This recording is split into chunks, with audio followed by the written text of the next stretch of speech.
Hello everyone, खमा गणियन, welcome to the world of story. अगर फिर से मैं आप लोगों के सामने एक और नया रियल सुपरनेचुरल एक्सपीरियंस लेकर।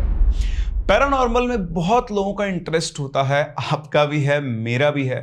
लेकिन इसका मतलब ये नहीं कि आप स्ट्रेट फॉरवर्ड उसको एक्सप्लोर करने चले जाएं, क्योंकि जब आप ऐसी जगह पर पहुंचते हैं तो नोइंगली या फिर अननोइंगली आपकी मेंटल हेल्थ के ऊपर इसका बहुत बड़ा इंपैक्ट हो सकता है, जैसा कि वो हमारी आज की स्टोरी में। ये इंसिडेंट है इंदौर मध्य प्रदेश का। हमारे साथ स्टोरी शेयर की है निकिता ने, और ये उनकी फ्रेंड के साथ हुई थी, और ये उस इंसिडेंट की चश्मदीद गवाह है। क्या हुआ, क्यों हुआ, कैसे हुआ, कहानी में आगे बढ़ो उससे पहले अगर आपके पास वैसे कोई रियल इंसिडेंट है या फिर कोई इंटरेस्टिंग स्टोरी है तो आप मेरी इन दी गई आईडीज के ऊपर मुझसे शेयर कर सकते हैं। तो ये बात आज से करीबन 4 साल पहले की, जब निकिता 12th बोर्ड में पास हुई थी। उन्होंने 94.6% स्कोर किया था। इनका सपना था आगे जाकर किसी बड़े शहर में पढ़ाई करने का, पेरेंट्स का भी फुल सपोर्ट था। तो इंदौर की एक अच्छी जानी मानी यूनिवर्सिटी के अंदर इनको 50% स्कॉलरशिप मिल गई फी पर। इसी के साथ साथ इनका अकोमोडेशन फ्री था और इन्हें हर महीने 1200 रुपये मिला करते थे खर्चे के लिए। तो एडमिशन हुआ, सारे प्रोसेस हुए। इंदौर में इनके कजिन ब्रदर थे जिनसे इनका बहुत अच्छा बॉन्डिंग था, वो भी वहीं पर रहते थे। जब इंदौर शिफ्ट हुई तो बहुत स्मूथली सब कुछ सेटल हो गया, क्योंकि भैया सब कुछ वहां पर जानते थे। यूनिवर्सिटी के अंदर गर्ल्स हॉस्टल के अंदर इनको रूम मिला। रूम बेसिकली जो हॉस्टल था उसके अंदर 5 फ्लोर थे, उसमें 4 फ्लोर ओपन थे और 5th फ्लोर बंद था, पता नहीं क्यों। जो हॉस्टल था उसमें बीच में कॉरिडोर था और दोनों तरफ 5-5 रूम्स थे, और एक रूम के अंदर 2 लड़कियां रहा करती थी। तो इन्हें जो रूम अलॉट हुआ उसी में एक और लड़की थी, इसका नाम था प्राची। दोनों रूममेट्स थी और दोनों का जो नेचर था वो ऑलमोस्ट सिमिलर था, इसलिए इनके बीच में बहुत अच्छी बॉन्डिंग हो गई थी, क्योंकि दोनों का कोर्स भी सेम था, दोनों सेम स्ट्रीम से थे, साथ में रहा करते थे, घुमा फिरा करते थे, और दोनों के इंटरेस्ट भी सेम थे। दोनों को ही पैरानॉर्मल के अंदर बहुत ज्यादा इंटरेस्ट था। मूवीज देखना, स्टोरीज सुनना, पैरानॉर्मल हॉरर पॉडकास्ट देखना, ये इन दोनों की रोजाना की आदत थी। तो धीरे धीरे समय गुजरा, ये सब बातें होती थी, तो इन्हें पता लगा कि इनके हॉस्टल का जो 5th फ्लोर है वो बंद क्यों है।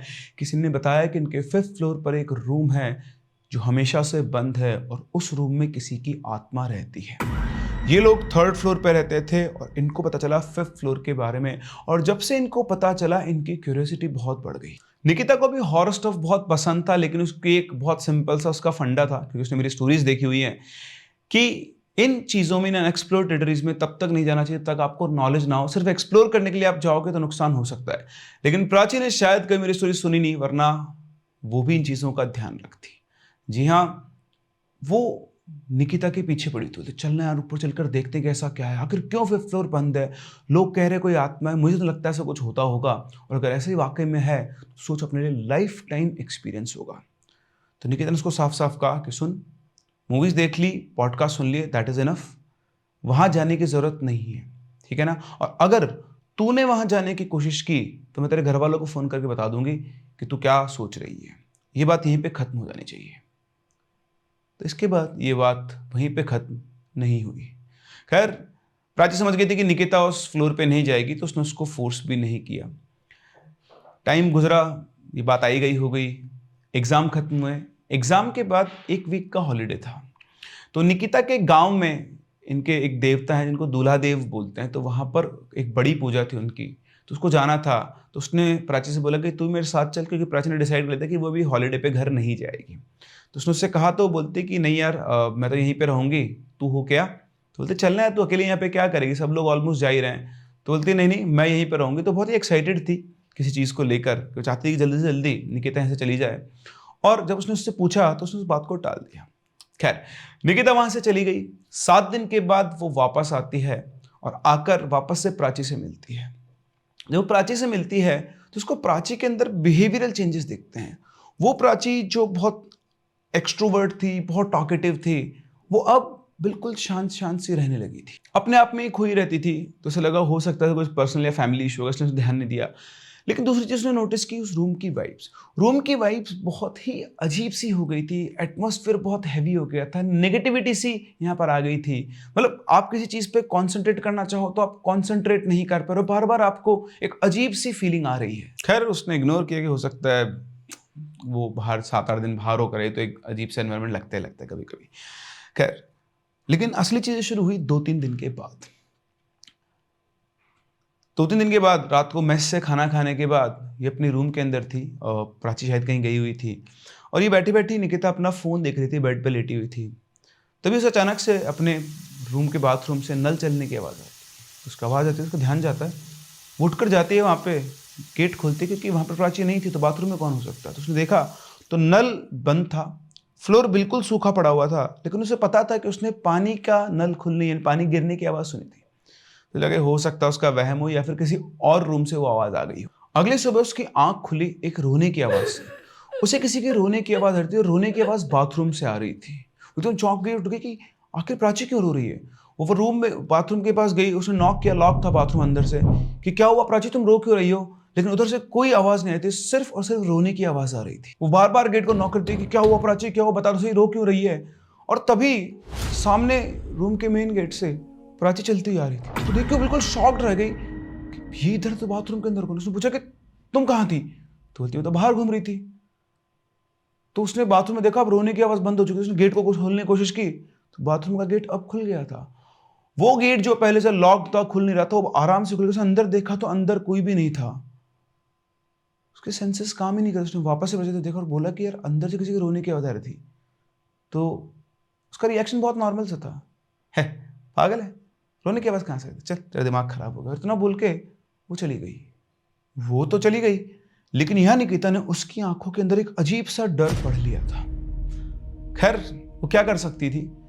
रात को ये दोनों बैठे थे, इन दोनों के बेड अलग थे, दोनों पढ़ रही थी, मतलब ये अपना काम कर रही थी कुछ, और उधर सामने प्राची जो थी वो बैठी थी उस बेड के ऊपर और बहुत डीप थिंकिंग के अंदर थी। या निकिता उससे कुछ पूछना चाहती थी लेकिन उसकी हिम्मत नहीं हो रही थी, क्योंकि अब उसको प्राची से थोड़ा डर भी लगने लग गया था। पिछले कुछ दिनों से उसने ऑब्जर्व किया था कि जैसे ही वो उससे बात करती, उसके क्लोज जाके उससे कुछ डिस्कशन करने की कोशिश करती, उसको एक अलग सी मुंह के अंदर बिटरनेस आ जाती है, उसको एक बड़ा हैवी पन सा, कोई अजीब सा डर उसके अंदर होने लग गया था। इसलिए उसने क्या किया, चुपचाप से उसने अपने कंबल उड़ा और सो गई। जब वो सोई तो उसे सपने में एक बूढ़ा आदमी दिखाई दिया जिसने सफ़ेद कुर्ता वगैरह पहना हुआ था। तो जैसा कि फैमिली में उनके बताते हैं, ये उनके दूल्हा देवता का डिस्क्रिप्शन था। और जब से वहाँ घर से वापस आई थी तब से ऑलमोस्ट हर दिन उसको ये सपना आता था और वो इसको अपने सपने में दिखाई देते थे। तो निकिता सोई हुई थी, अचानक उसकी बहुत तेज आवाज़, चिल्लाने की आवाज़, लोगों के चिल्लाने की आवाज़ से आँख खुलती, उसको देखती है तो प्राची जो थी वो उसके बेड पर नहीं थी। वो उठकर बाहर भागती है, उस आवाज़ की तरफ देखती तो इनके रूम से बाहर निकलने के बाद 2 रूम छोड़कर ऑलमोस्ट हॉस्टल की सारी लड़कियां बाहर खड़ी हुई इस गेट के और बहुत तेज तेज चिल्ला रही है, प्राची दरवाजा खोल, प्राची दरवाजा खोल। उसने जाकर उनसे पूछा कि क्या हो गया, तो बोलते अरे निक्की तेरी जो रूममेट है ना वो हॉस्टल में पागलों की तरह भाग रही थी चिल्लाते हुए, और उसने इस कमरे में जाकर अपने आप को लॉक कर लिया है और हम लोग तब से चिल्ला रहे हैं, दरवाजा नहीं खोल रही है। निकिता बिल्कुल शॉक स्टेट में, उसके मुंह से शब्द नहीं निकला। आप सोचो आपका फ्रेंड, आपका क्लोज फ्रेंड जैसा ऐसा हो तो आपकी क्या स्टेट होगी।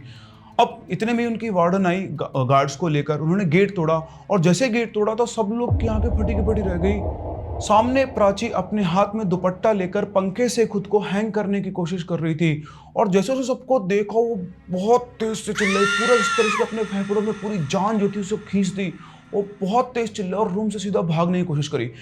उस टाइम पर जिन लोगों ने उसको देखा, उसके बाल बिल्कुल बिखरे हुए थे, चेहरे पे एक अलग सा ही खतरनाक सा उसका लुक था और उसके जो पैर थे ना वो डिसलोकेटेड थे। और जैसे वो चिल्लाते उसने भागने की कोशिश की, उसको फटाफट से गार्ड्स वगैरह ने और बाकी लड़कियों ने पकड़ा। 5-6 लोगों ने मिलकर उसको पकड़ा और वो 5-6 लोगों के भी कंट्रोल में नहीं आ रहे थे। उसके पास सुपर ह्यूमन स्ट्रेंथ आ चुकी थी। वो कुछ बोल नहीं रही थी लेकिन इस तरह से करके वो बस वो 4 लोगों से अपना हाथ छोड़ने की कोशिश कर रही थी। यहाँ पे निकिता को समझ में नहीं आता कि उसको क्या करना है। तभी उसके दिमाग में आया कि उनकी जो पूजा हुई थी, पता नहीं वो कहाँ से उसके दिमाग में आया, उसने सोचा भी नहीं, एकदम दिमाग में आया कि जो बाबा का रक्षा सूत्र है वो इसको बांधती। वो भागकर अपने रूम में गई। एक रक्षा सूत्र उसके पास खुद के पास था, एक वो अपने कजिन के लिए लाई थी जो उसको उसे देना था इस वीकेंड पर।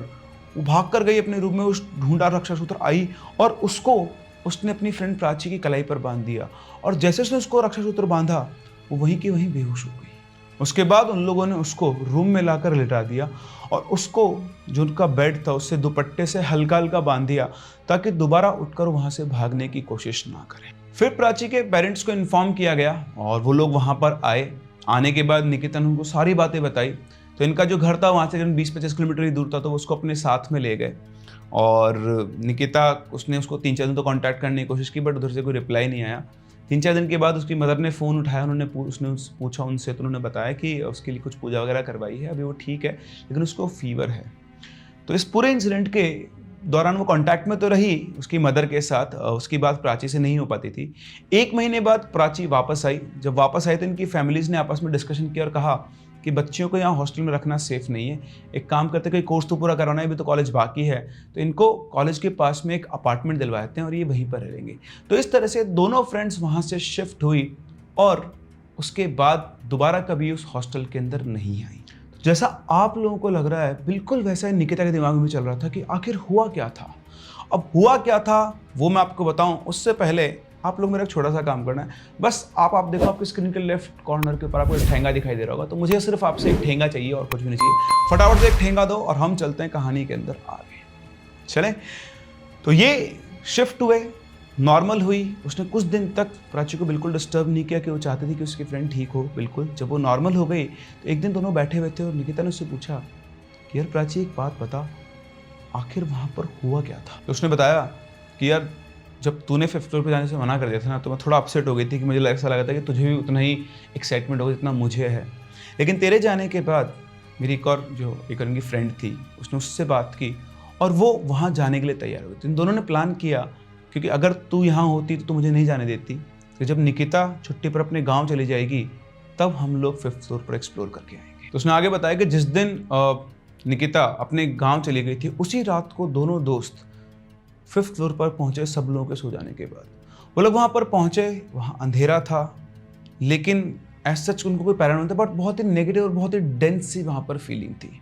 तो जो दूसरी लड़की प्राची के साथ गई थी वो वहां जाने के थोड़ी देर में घबरा गई। उसने बोला कि यार प्राची, उन्हें बड़ा अजीब सा लग रहा है, डर लग रहा है, काम करते हैं वापस चलते हैं। तो प्राची ने कहा कि पागल है क्या, इतना अच्छा मौका मिला है, आधा एक्सप्लोर करते हैं। उसने बोला कि नहीं यार, मुझे तो बहुत डर लग रहा है। तो उसने कहा कि तू यहीं पर रुक, मैं उस रूम तक जाकर आती हूँ जिस रूम के बारे में सब लोग बात करते हैं। वो वहाँ उस रूम में गई।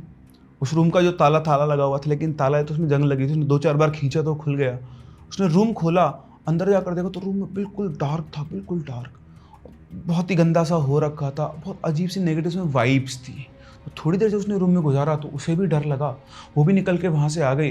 लेकिन जैसे उस दूसरी लड़की के पास पहुँची, उसने उससे जाके बोला ना अपना वो दिखाने के लिए, कह रहे यार कुछ नहीं है, सब लोग फालतू बकवास करते हैं, कुछ भी नहीं, रूम में गंदा सा रूम हो रखा है और ये सब ना रूमर्स है। और इतना लेकर उसने बोला चल चलते हैं। दोनों जिस स्पीड से आए थे उसके 3 गुना स्पीड से सीढ़ियाँ उतर के भाग गए और सीधा अपने रूम के अंदर जाकर सो गए। उस रात कुछ नहीं हुआ, अगले दिन भी कुछ नहीं हुआ, लेकिन नेक्स्ट रात को जब प्राची सोई तो उसे एक सपना आया। वो सपना जो कि बिल्कुल रियलिस्टिक था। उस सपने के अंदर प्राची 5th फ्लोर के हॉलवे पे वॉक कर रही थी। वो वॉक कर रही थी, तभी उसे पीछे से किसी लड़की के रोने की आवाज़ सुनाई दी। उसने घूमकर देखा तो एक कुर्सी के पीछे बैठकर एक लड़की रो रही थी। उसने देखा वो लड़की दीवार की तरफ मुंह कर रखा, उसने अपने घुटनों के ऊपर अपना सिर रखा हुआ और वो सुबक रही है। उसने वही कपड़े पहने थे उसके साथ जो लड़की गई थी जिसका नाम उर्वी था। उसने देखा कि तो उर्वी है, कपड़े बिल्कुल ऐसे। उसके पास में जाकर बोलती क्या हुआ उर्वी, तो रो क्यों रही है। उसने उसके कंधे पे ऐसे हाथ रखा और जैसे उसने कंधे पे हाथ रखा वो लड़की सीधा प्राची की तरफ घूमी। उसने देखा कि वो जो लड़की थी वो पूर्वी नहीं थी, उसका चेहरा बहुत ही स्केरी था, उसकी आईब्रोज और नोज नहीं थी, बिल्कुल सिर्फ एक फेस का सिर्फ स्ट्रक्चर था, एनिमेटेड फेस था, बिल्कुल ऐसा डब्बे थे आंखों के और बस होठ थे। जैसे उसने देखा वो एक अजीब ही तरीके से स्माइल करने लगी। उसको देखते ही प्राची भागने लगी, लेकिन वो एक ही जगह पर फ्रीज हो गई थी। मतलब वो भाग रही थी लेकिन वो आगे नहीं बढ़ी थी। इट्स लाइक कि वो एक ट्रेडमिल के ऊपर भाग रही है। और फिर वो एकदम से चिल्लाई बचाओ बचाओ, इतना करते उसकी आंख खुल गई। वो अपने सेंसेस में आई तो उसने देखा कि ये तो एक सपना था, लेकिन ये सपना बहुत ज़्यादा रियलिस्टिक था। उसके बाद वो दोबारा सो नहीं पाई। अगले दिन भी वो मतलब उसको एक अजीब सी फीलिंग हो रही थी। वो बहुत घबराई हुई सी थी और अब उसे ऐसी फीलिंग होती है कि उसे कोई कंटिन्यूसली देख रहा है। वो सीधा उसकी फ्रेंड उर्वी के पास गई, उसके साथ गई, तो उसको बताया कि ऐसे मेरे साथ हुआ, तेरे साथ कुछ हुआ क्या। उसने बोला कि नहीं यार मेरे साथ तो ऐसा कुछ नहीं हुआ, लेकिन मैंने तुझे मना किया था ना, देख उसके अंदर मत जा, मेरे साथ वापस चल, देख अब क्या हुआ है। उसको कुछ समझ में नहीं आ रहा था, बड़ी मुश्किल से उसने दिन गुजारा। रात को वो सोई और सोते उसको वापस से सपना आया। इस बार वो लड़की उसके पास में आकर उससे सपने के अंदर ही बात कर रही थी और उससे कह रही थी तू आ गई, तू मेरे साथ चल, मैं वहां पर कितनी अकेली हूँ, तू मेरे साथ चल ना। और इतना कहकर वो उसको देख के बहुत तेज हंसने लगी। और जैसे ही वो हंसने लगी एकदम से वापस से उसकी आंख खुली और अब पसीने पसीने वो हो गई थी। वो था सपना, लेकिन वो उसके लिए किसी एक रियल इवेंट से कम नहीं था।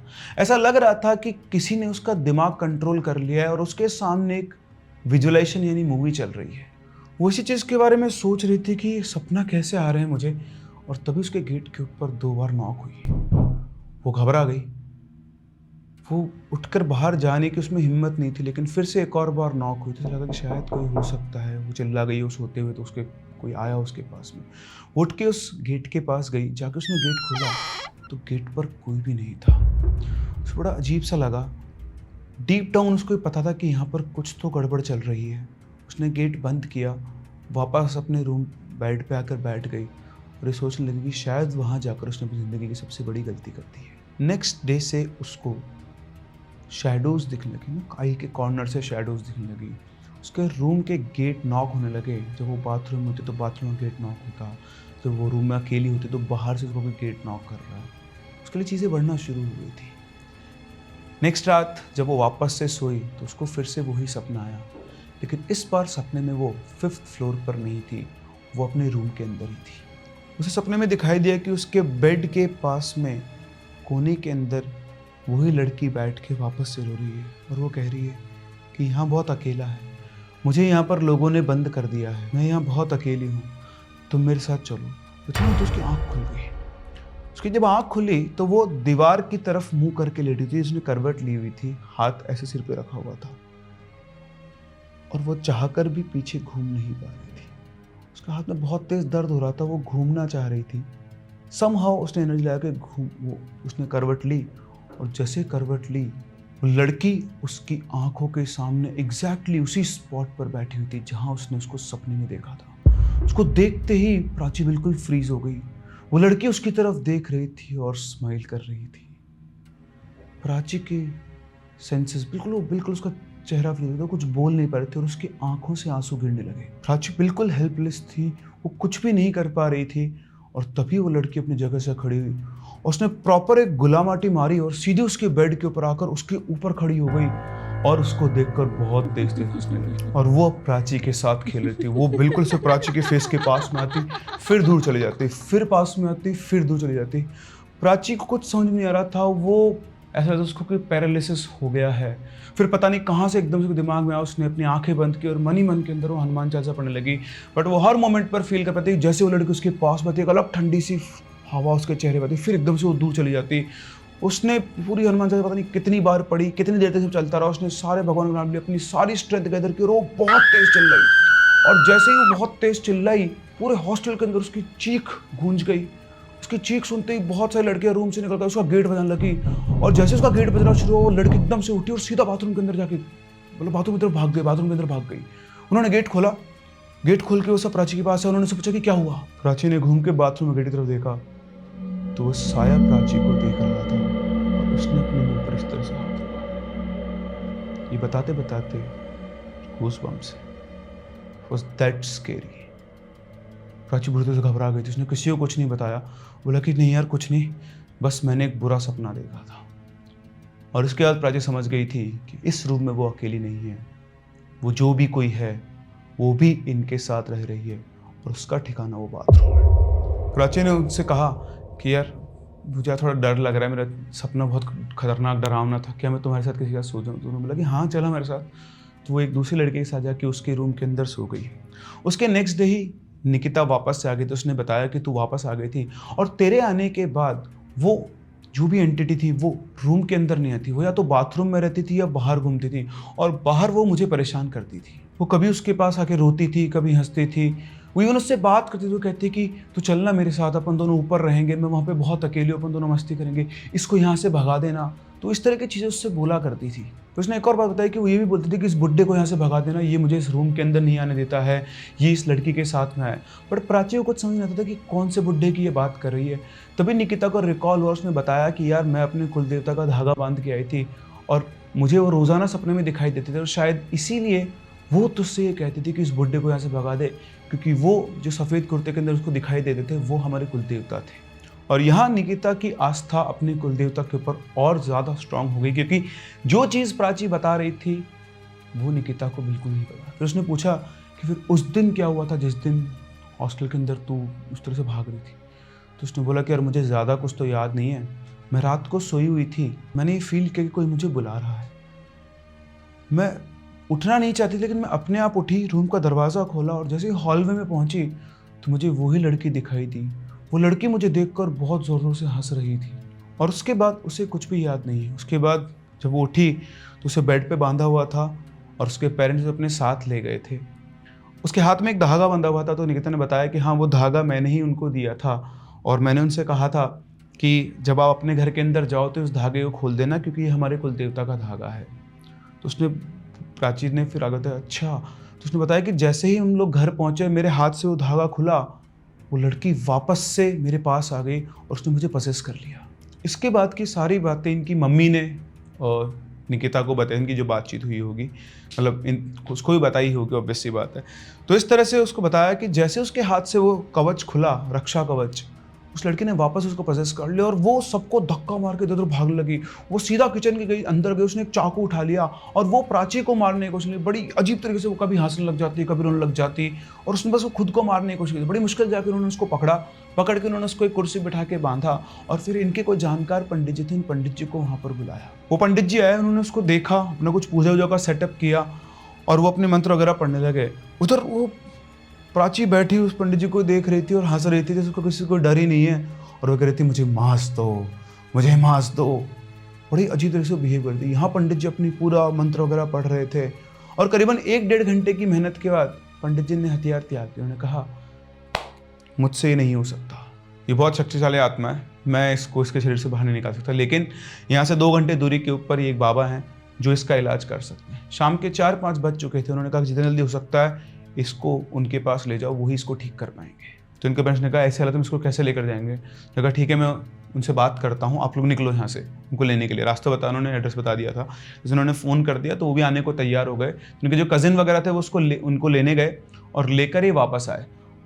जैसे उन्होंने घर के अंदर कदम रखा, प्राची का बिहेवियर एकदम चेंज हुआ। चेहरे के ऊपर एक अजीब सा डर आ गया था। उनको देखते उसको लग गया था कि ये शायद उसको कंट्रोल कर सकते हैं। वो वहाँ से उठकर भागने की कोशिश करने लगी। वो जिसने बांधा होता वो सब तोड़ दिया और वहाँ से भागने लगी और मुश्किल से उसको 5-6 लोगों ने मिलकर पकड़ा और वहाँ पर बिठाया और उन पंडित जी ने हवन करना शुरू किया। फिर उन बाबा ने उससे पूछा कि बता कौन है तू, क्या चाहती है कि उस बच्चे को ऑपरेशन कर रही है? तो वो जो उसके अंदर एंटिटी थी वो बहुत मैनिपुलेटिव थी। वो पहले बिल्कुल सीधी बन गई कि नहीं मैं इसे परेशान कहाँ कर रही हूँ, मैं तो कुछ भी नहीं कर रही हूँ, यही मेरे पास आई थी। फिर उन्होंने बाबा ने उसके ऊपर कुछ जल छिड़का तो बहुत तेज तड़पी हो कि जैसे कुछ हर्ट हुआ उसको बहुत तेज। फिर गुस्से के अंदर बोलते बाबा से पूछते, बता कौन है तू? उसने बताया कि मेरा नाम शीना है और मैं उस कमरे में पिछले कई सालों से बंद हूँ, यही मेरे पास आई। ये उस कमरे में जब आई और इसने वो कमरा खोला तो मैं वहाँ से आज़ाद हो गई और अब मैं इसे अपने साथ में लेकर जाऊँगी क्योंकि मैं बहुत अकेली हूँ, मेरे साथ कोई भी नहीं है, अब यही मेरी दोस्त है। फिर वो बहुत ज़ोर से लगी और बोलती है कि मैं तो कब का इसको अपने साथ ले जाती, लेकिन वो लड़की और वो बुढ़ा आदमी बीच में आ गए, वरना तुम लोग के साथ अभी तक ही नहीं। फिर वो एकदम से बिल्कुल सुन गई और बोलने लगी कि और जब मुझे मौका मिला तो मैं इसके पास वापस आ गई और अब मैं इसी के साथ यहीं पर रहूँगी क्योंकि मैं बहुत अकेली हूँ, मैं इसे परेशान नहीं करूँगी। तो इस तरह से वो बार बार मैनिपुलेट कर रही थी, अपने स्टेटमेंट्स को चेंज कर रही थी। तो बाबा को समझ में आ गया था कि ये सब नाटक कर रही है। इसके बाद उन्होंने अपनी विधि वगैरह शुरू की। उन्होंने जो हवन की राख थी उसको एक लोटा था, मटका था, उसके अंदर भरा। फिर उन्होंने कुछ हवा में मंत्र वगैरह पढ़े, उसको बंद किया, उसके ऊपर एक लाल कपड़ा बांध के धागे से बांध दिया और उनके प्राची के पापा से बोलते हैं कि ये जहाँ से आई है इसको ले जाके वापस वहीं पर रखना पड़ेगा। तो बेसिकली इनको गर्ल्स हॉस्टल के उसी रूम के अंदर वापस जाके इसको रखना था। उन्होंने उसको बंद कर दिया था और वो वापस वहीं रहने वाली थी क्योंकि वही उसकी जगह थी जहाँ पर उसको पहले बांधा गया था। अभी तक रात के करीबन 3-3:30 बज चुके थे। तो इनके पापा, इनके कजिन्स, वो बाबा, ये सब लोग उस कलश को लेकर हॉस्टल में पहुंचे। हॉस्टल पहुंच के जब उन्होंने वार्डन से बात की, वार्डन ने मना कर दिया कि ये क्या बकवास है, ये सब क्या चल रहा है यहाँ पे, ये सब हम यहाँ नहीं करने देंगे, आप लोग जा सकते हैं। तो उन्होंने पहले तो उनको बहुत समझा, जब नहीं माना तो उन्होंने बोला कि अगर आप हमें ये काम नहीं करने दोगे ना तो इस इंसिडेंट का गवाह पूरा हॉस्टल और पूरी लड़कियाँ हैं, हम बाहर मीडिया में सबको सब कुछ बता देंगे कि यहाँ पर क्या चल रहा है। ये बात सुनकर वार्डन ने उनको अंदर जाने की परमिशन दी। लोग चुपचाप उस रूम में पहुंचे, वहाँ पर उन बाबा जी ने उसको रखा, उसके बाद अपने मंत्र वगैरह पढ़े और वापस से उस रूम को लॉक किया और तब जाके ये सब खत्म हुआ। उसके बाद से करीबन अच्छा खासा समय गुजर चुका है। प्राची अब ठीक है, लेकिन अब भी कई बार उसे डरावना सपना आया तो डर जाती है सपने के अंदर, लेकिन ऐसे जब उसे कुछ फील नहीं होता है। आई थिंक कि वो एंटिटी अब प्राची से दूर जा चुकी है। और इस तरह से प्राची के साथ हुआ एक इंसिडेंट जिसकी विटनेस रही है निकिता, और उन्होंने ही हमारे साथ ये कहानी शेयर की है। तो आप देख सकते हैं कि किस तरह से अपने इंटरेस्ट को एक्सप्लोर करने की प्राची को कितनी बड़ी कीमत चुकानी पड़ी।